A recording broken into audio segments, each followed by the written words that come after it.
In September of 1999, Hurricane Floyd, a cyclone originating from a tropical wave off the coast of Africa, crashed into the eastern seaboard of the United States.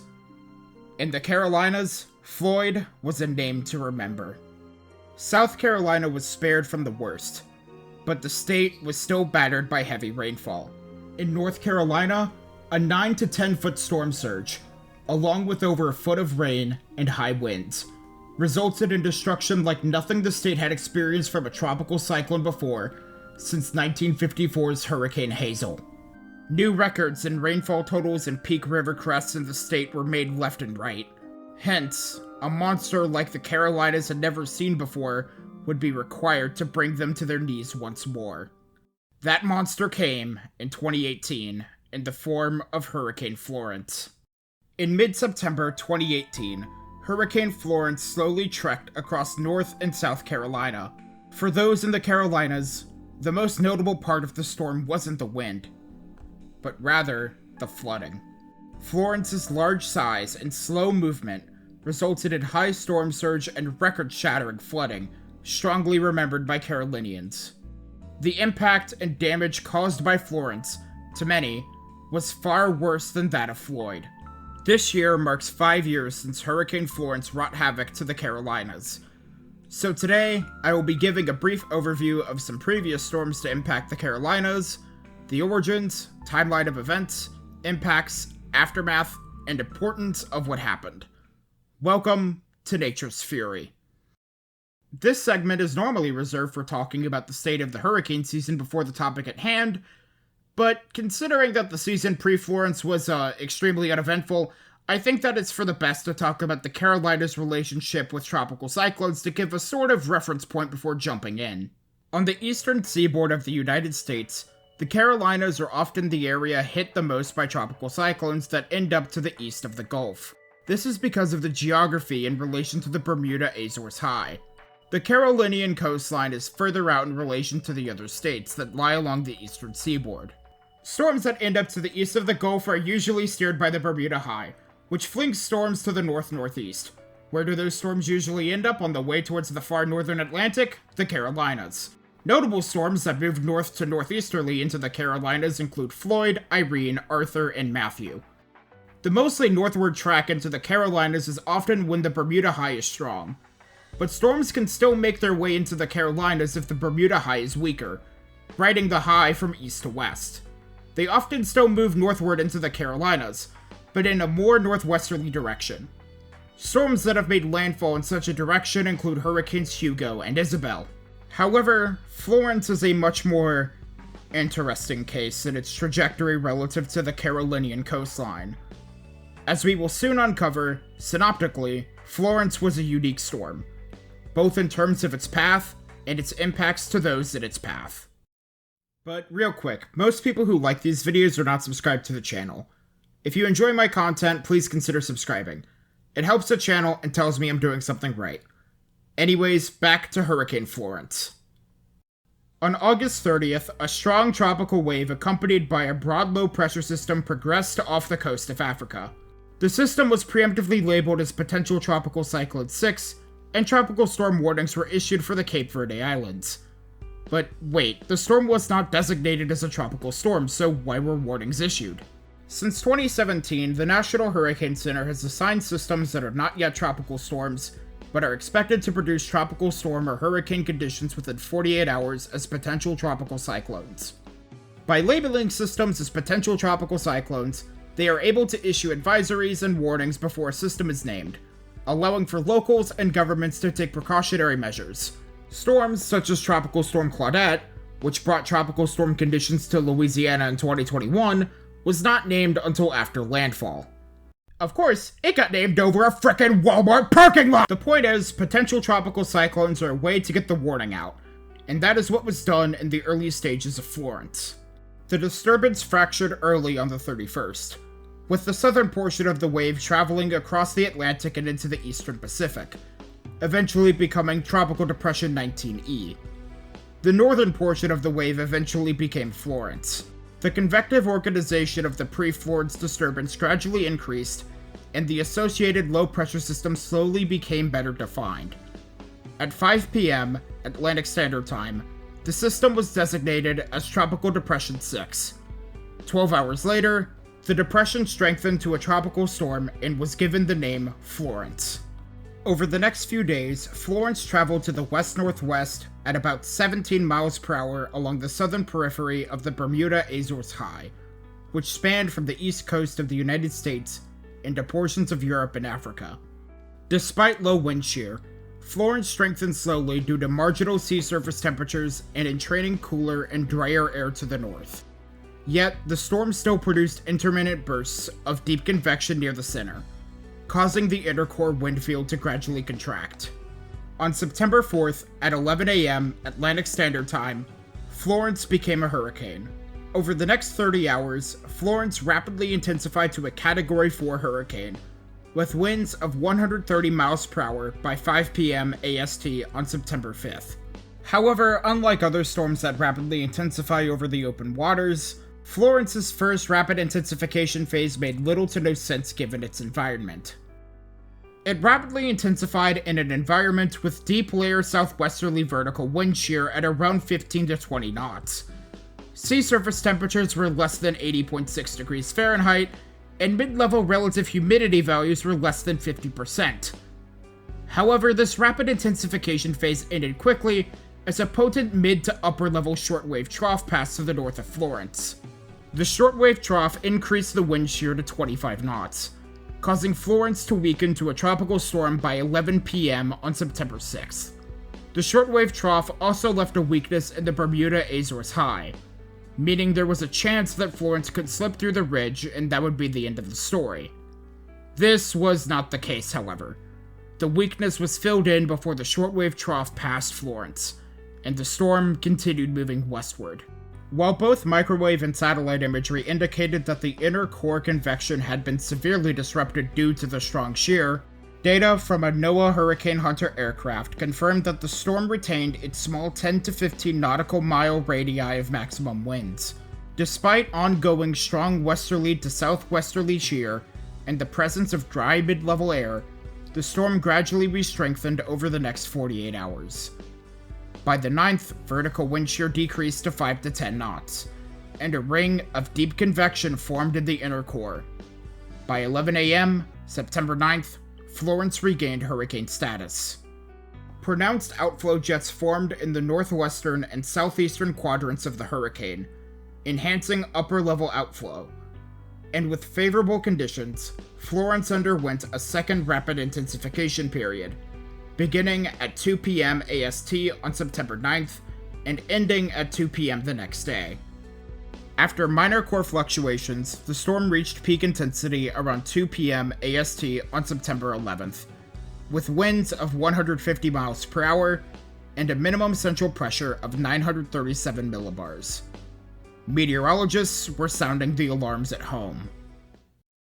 Before Florence passed the shortwave trough, there was still some hope that the storm would miss the United States. Global models were indicating that Florence would move through the opening. However, that did not occur. And now, it was certain that the United States was in the direct path of Florence. The expectation was that Florence would slowly weaken on approach to the eastern seaboard, with landfall expected to occur on the coastline of either South Carolina or North Carolina. Near landfall, the storm was predicted to slow down to a snail's pace and slowly trek across the state of North Carolina. On the 11th, at 5 a.m. EDT, a hurricane watch was issued from South Carolina to the North Carolina-Virginia border, and a storm surge watch was issued for portions of the coast south of South Santee River, from Edisto Beach, South Carolina, and north of Duck to the North Carolina-Virginia border. 12 hours later, a hurricane warning was issued for those same areas, and the storm surge watch was upgraded to a storm surge warning. Initial forecasts had maximum storm surge ranging from 9 to 13 feet, which was lowered to 7 to 11 feet due to Florence's eventual weakening. Storm surge watches were issued at 5 p.m. that day from the North Carolina-Virginia border to the mouth of the Chesapeake Bay. The forecast called for Florence to initially make landfall as a Category 3 hurricane. The threat for wind was present, but not the main focus. The major threat was inland flooding, with rainfall totals expected to reach as high as 20 inches total. Isolated areas of rainfall in excess of 20 inches were expected. This was reflected in the excessive rainfall outlooks, which outlined a high risk for excessive rainfall beginning on the 14th and through the 17th for the Carolinas and Virginia. Advanced preparations began before the NHC even started issuing watches and warnings, and continued up to Florence's landfall. On September 7th, North Carolina Governor Roy Cooper declared a state of emergency, with South Carolina, Virginia, Maryland, and Georgia soon following. Washington, D.C. initially issued a state of emergency, but rescinded it once forecasts reflected a lower level of risk. President Donald Trump issued a federal disaster declaration for North Carolina, allowing the state to access federal funds. In North Carolina specifically, transportation rules for farmers were waived to enable faster harvesting of crops before Florence hit. Beginning on the 10th and through the 11th, mandatory and voluntary evacuation orders were issued for multiple counties along the coastline. The University of North Carolina Wilmington issued a mandatory evacuation order for the campus. Universities all across the state canceled classes in preparation for the storm. South Carolina Governor Henry McMaster issued evacuation orders on September 10th. Virginia Governor Ralph Northam ordered mandatory evacuations for low-lying coastal areas in the Hampton Roads and Eastern Shore regions. The U.S. Navy moved 30 ships stationed off the coast of Virginia farther out to sea, to protect the ships and the coast. Citizens were rushing out to grocery stores to get supplies. People were filling buggies full of water, shelves were empty, generators, chainsaws, buckets, trash bags, tarps, plywood, and gas cans were purchased from hardware stores. Long lines were forming at gas stations, and people who had property along the coast boarded up their windows. Residents either stayed to ride out the storm, or heeded the evacuation orders and moved further inland. Interstates in South Carolina redirected all traffic flow away from the coastline to aid in the evacuation effort. NASCAR raceways, such as Atlanta Motor Speedway, Bristol Motor Speedway, Charlotte Motor Speedway, and Talladega Superspeedway opened their campgrounds to evacuees of Florence free of charge. There really wasn't a reason for me to mention this, but NASCAR fan in me wanted to bring this up. With preparations complete, all the residents in Florence Path could do was brace for impact and hope for the best. As Florence trekked towards the Carolinas, the storm began to weaken due to sea surface temperatures. While warm water was present, the depth of said warm water was shallow, promoting cold upwelling and mixing. The storm underwent an unprecedented eyewall replacement cycle, weakening the storm but making it larger. Data from recon alongside passive microwave satellite imagery showed that the diameter of the eye had increased by 25 to 30 nautical miles. On September 12th, convection in the southeastern semicircle of the eyewall began to erode, and the storm's outer wind field expanded, with peak winds dropping below major hurricane status by 11 p.m. Eastern Daylight Time that day. As Florence approached the southeastern coast of North Carolina, another shortwave trough moved over the southeastern United States, weakening the ridge steering Florence. As a result, the steering currents collapsed, and Florence slowed down to a westward speed of 5 knots. The sheer size and stalling nature of Florence wrought havoc, even before its landfall. Water began rushing into the coastline, with an 8 to 11 foot storm surge rushing along the shores of the Neuse River and its tributaries. The highest inundation levels were recorded north of downtown New Bern. In portions of North Carolina, storm surge ranged from 5 to 8 feet, along the coastline and within the Tar River. Along the southern North Carolina coast and the northeastern South Carolina coast, 2 to 4 feet of storm surge was recorded. The inland and river flooding was extreme. Training rain bands from Florence produced historic rainfall totals, exceeding 10 inches across much of southeastern and south-central North Carolina and northeastern South Carolina.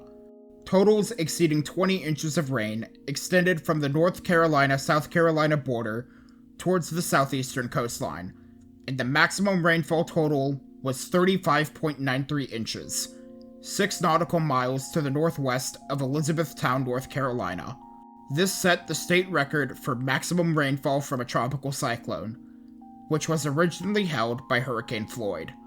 Florence also broke the record in South Carolina, which was originally 17.45 inches, set by Tropical Storm Beryl in 1994. Wind gusts were far from weak, but not the primary story. Wind gusts across the Carolinas ranged from roughly 60 to 90 miles per hour, with lesser gusts further inland. The winds were strong enough to uproot numerous trees and cause widespread power outages across the southeast coast through the mid-Atlantic. The combination of the rushing coastal waters, the extreme river flooding, and the gale-force winds made Hurricane Florence a storm to be remembered. In no way were residents short of experience with strong storms, but the intensity of the flooding caught them off guard. On September 14th at 7:15 a.m., Florence made landfall near Wrightsville Beach, with maximum sustained winds of 90 miles per hour and a minimum central pressure of 956 millibars. Florence's weakening prior to landfall was slow, due to the storm track allowing the center of the cyclone to remain within the warm waters of the Gulf Stream. Florence's movement speed remained extremely slow as it trekked onward. Florence weakened to a tropical storm at 5 p.m. Eastern Daylight Time on September 14th. 2 days later, the storm's center was positioned over central South Carolina, all while Florence was still producing heavy rainfall across areas that did not need it. The storm became a tropical depression at 5 a.m. on the 16th, then accelerated northward around the western periphery of a narrow high-pressure system just to the east of the Outer Banks. As the depression passed over western North Carolina and eastern Tennessee, Florence became extratropical around 8 a.m. on the 17th. The low turned northeastward ahead of an approaching frontal system, and steadily weakened within an environment of strong easterly vertical wind shear, dissipating completely over Massachusetts shortly after 8 a.m. on September 18th. Tornadoes accompanied Florence during its journey through the eastern United States. From September 14th through the 18th, a total of 44 tornadoes touched down across South Carolina, North Carolina, and Virginia. With the exception of one, all tornadoes produced were either EFU, EF0, or EF1. Of those tornadoes, 2 EF0 tornadoes touched down near the Myrtle Beach area, and an EF1 tornado touched down and tracked through areas near Wilmington, North Carolina. The strongest tornado was an EF2 that occurred on the 17th, tracking west-southwest of Richmond, Virginia. That tornado resulted in several damaged buildings between Winterpock and Bon Air and 1 death. Once the storm had passed, the majority of concern shifted to the outcome experienced among the Carolinas. As many would come to find out, Florence had cemented itself as the worst storm to ever hit the state of North Carolina. The flooding from Florence was the worst the state of North Carolina had ever seen. The state is far from unfamiliar with flooding events, with locals remembering the flood of the century caused by Floyd in '99, and the more recent flooding caused by Hurricane Matthew. But Florence was different, as it was widespread and continued for multiple days after the storm had dissipated. In Pender County, the flooding from Florence was the worst in its history. Homes and businesses outside of the 500-year floodplain were inundated with 3 to 4 feet of water. The town of Atkinson was isolated from the rest of the state by the high waters. Over 1,000 people had to be rescued by boat, helicopter, or Humvee. A total of 3,882 structures were damaged, including 96 that were completely destroyed. Dunes in Surf City were destroyed.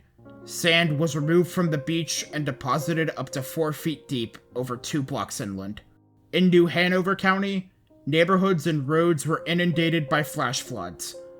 Up to 3 feet of water entered the North Chase neighborhood, and 350 water rescues were performed in Wrightsboro and Ogden. The Cape Fear River flooded portions of downtown Wilmington with water over 2 feet deep in some locations. New Hanover County and Wilmington were isolated from the outside world, as every access route to the county was closed due to flooding. over 22 million gallons of untreated sewage overflowed into area waterways. In Brunswick County, extremely high water in Town Creek flooded 30 homes in the Stony Creek neighborhood. The Sanford Dam at Boiling Spring Lakes, built in 1961, was breached, destroying Elton Lennon Drive. Substantial beach erosion was observed on Bald Head Island, followed by longer-term flooding due to high water levels on the Cape Fear River. In Columbus County, the town of Fair Bluff was flooded by the Lumber River, splitting the town in half. Homes on Tankwater Road were flooded up to the roof lines. On Lake Waccamaw, large waves and a siege flooded homes along the lakefront. Boats and docks broke loose in the high water and battered homes along the shoreline. The Mayfair neighborhood, just north of Lumberton, was flooded with water up to 8 feet deep. Nearly 2 million gallons of sewage spilled into Lumberton and St. Paul's, affecting the Great Marsh Swamp and the Lumber River. The Newport River in Carteret County flooded for the first time in recent history. In New Bern, North Carolina, the town was inundated with several feet of water, both from storm surge and the historic river flooding from the Neuse River.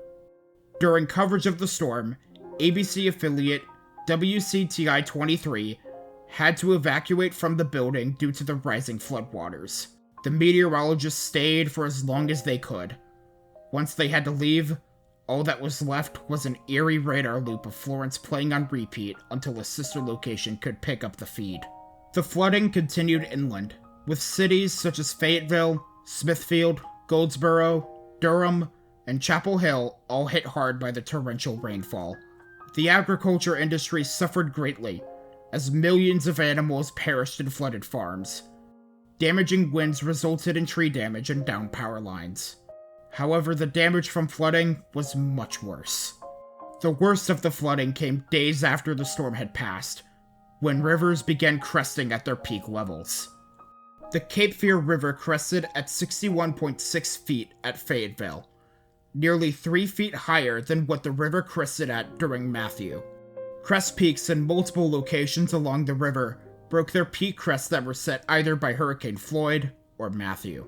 The Trent River crested at 29.49 feet in Trenton, with the peak crest in Pollocksville being 2 to 4 feet higher than what they had during Floyd.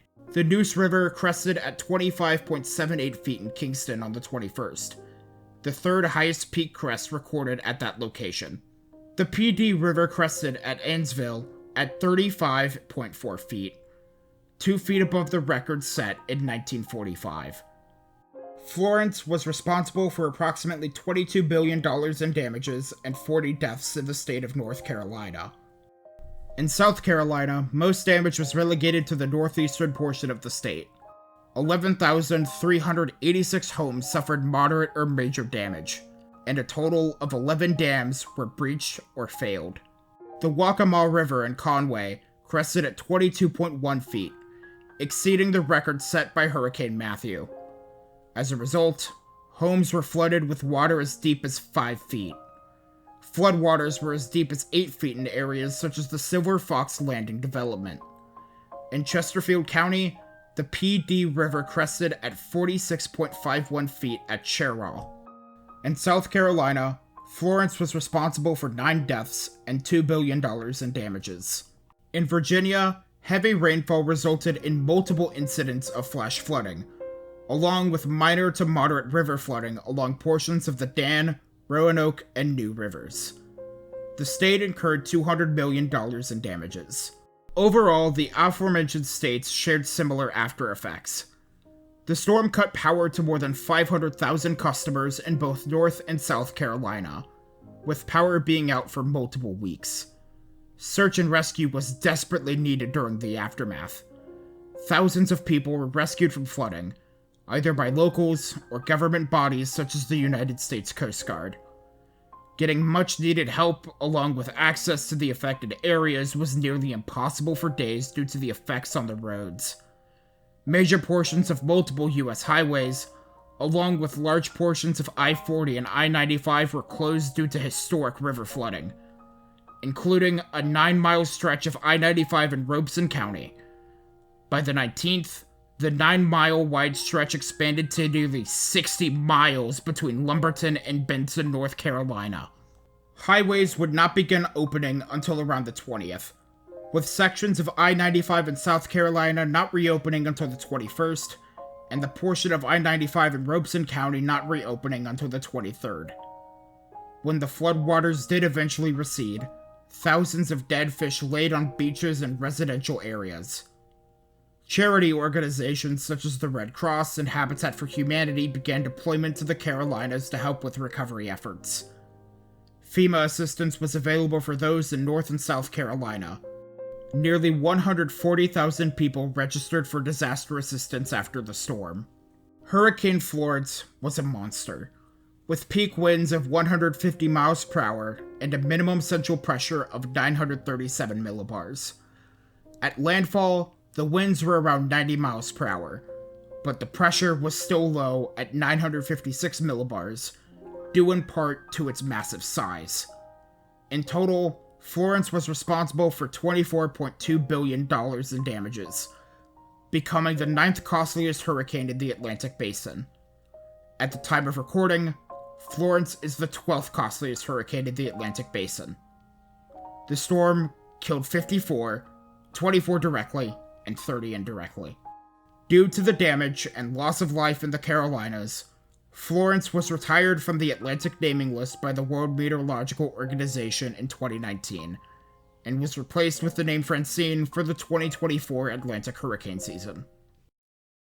Nearly 5 years ago, Hurricane Florence moved across the Atlantic and stalled over the Carolinas, causing the worst flooding that the state of North Carolina had ever seen, breaking records in both North and South Carolina. Many returned to find their homes and communities flooded. Interstates and highways were closed for prolonged periods of time, and power was out for weeks. So nearly 5 years later, how have the communities in the Carolinas handled the effects of the storm to better themselves for the present and for the future? For most areas, recovery efforts yielded good results. Local EMS services began to improve their programs after the storm, and the resiliency of the towns and cities along the eastern half of North Carolina was impressive to say the least. Sadly, the same could not be said for everywhere. The town of Fair Bluff in Columbus County, North Carolina, had its population cut to half of the population prior to Hurricane Matthew. Poverty and joblessness is widespread, with The Guardian stating it could easily become a ghost town. The National Weather Service, along with NOAA, has taken steps to inform the public of the dangers of hurricanes in the Carolinas. Through the resilience of the communities that rebuilt, and the actions taken by the local governments to improve weather awareness, yielded benefits. For some, they received much-needed closure. For others, that closure will never come. 5 years later, cities such as Wilmington rebounded astronomically. Others were not so successful. Hurricane Florence is a storm that those among the Carolinas will not forget, especially 5 years later. And it's a storm that I will not forget anytime soon. So this is a new format for the credits that I'm trying out. I've gotten a few pieces of fan art, and so I want to showcase those pieces here during the credits to show my appreciation for them. I'm shocked that people are taking their time to create fan art for the channel. Names of the artists are on screen now, those being Robin and Local Hamel Trash from my Discord server. You can always tag me on Twitter or send fan art or other stuff to the Creations and Stuff channel that is in my Discord server. Link to both of those is in the description. Special thanks to my proofreader, that being Ian Height, Celtic White for the character stills I use, Zinel, Cyanide Blue, and Crackalick for letting me use their music for whenever I use it, Xavier Burns for providing me with the Cyclone animation of Florence alongside his icons, and everyone for watching. It means a lot.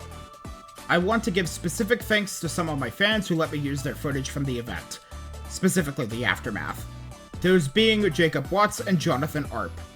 If anyone has any footage for my next project, which is Hurricane Michael, and you do not mind me using your footage, you can send it to my burner email, which is listed on screen now. Special thanks to those subscribed to the channel Patreon or are a YouTube member, those being Ace Cooper, Montpellier, Tanner Lepper, That Dude, and Von Guros at the Elfies Army tier, Helldrake Zero at the Elf Junior tier, and Basilius of Stupidonia, Dante DMC, Epix, Hannah Stormer, Jay Cario, King Shisha, Liz Swaff, Neon Binary, Sender Dunn West, Tennille's Weather Marine Space Station, Talkboy, and Van Granny at the Elf Mini tier. If you want to have access to full uncut interviews and my scripts alongside other things in the future, consider subscribing to the Patreon or becoming a member. It helps me financially and will allow me to do in-person interviews in the future, hopefully. Anyways, that covers everything. If you enjoy what I do, consider liking, subscribing to the channel, commenting your thoughts, and sharing it around, all that jazz. I'm Ulfaria, you all stay safe out there, and I'll see you all soon.